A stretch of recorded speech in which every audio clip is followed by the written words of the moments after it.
One Israeli company is changing the way we cheer on our favorite sports teams. As the biggest leagues in the world play in secluded bubbles amid the pandemic, this company called Minute has partnered with the European Basketball Champions League for its Final 8, taking place this week in Athens until October 4th. Fans will be able to firstly record themselves cheering for their favorite teams, which will be shown on a digital screen at the game, and they'll also be able to see popular highlight replays in real time from home.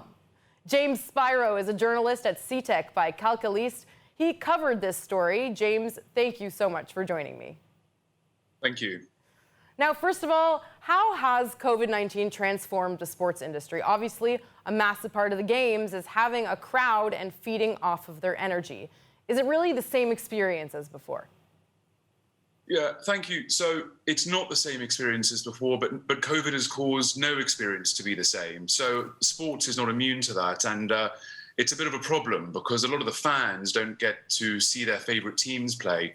But, you know, on the flip side of that coin, a lot of the players don't get to interact with their fans and feed off their energy. So a lot of stadiums are empty and a lot of fields are deserted, but that's the games that are even allowed to play. So at the moment, things seem to be opening up a bit more in other parts of the world, but a lot of things have just been shut down, and it's causing a real problem for the industry, but also for the atmosphere and the fans.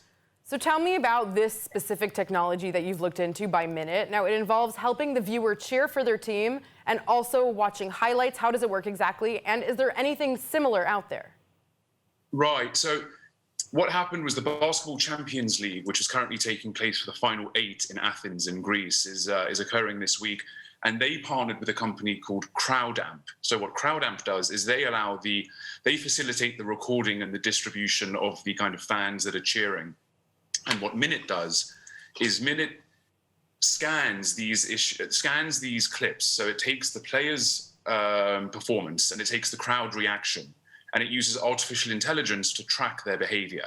So we can see the positive performance from the players, and we can see the positive reaction from the crowds. And what it does is it uses artificial intelligence to pinpoint those moments and create an 8 to 10 second instant replay video. So think of it like YouTube. When you scroll your mouse over the video you want to play, a few clips come up for a few seconds. So whereas that was once randomized and automized, what Minute does is it takes the best moments to try and get people to click and watch that clip. So for the fans that are cheering along at home, they can use one technology, but what Minute does is it gets people clicking on that clip to begin with. And that's a huge benefit, not only for the fans who will get to watch the film, watch the broadcasts, but also for the broadcasters and the publications that need those users to click. So it's great for engagement, and it's generally good for sporting the atmosphere all round. Fascinating stuff. James Spiro, thank you so much. Thank you.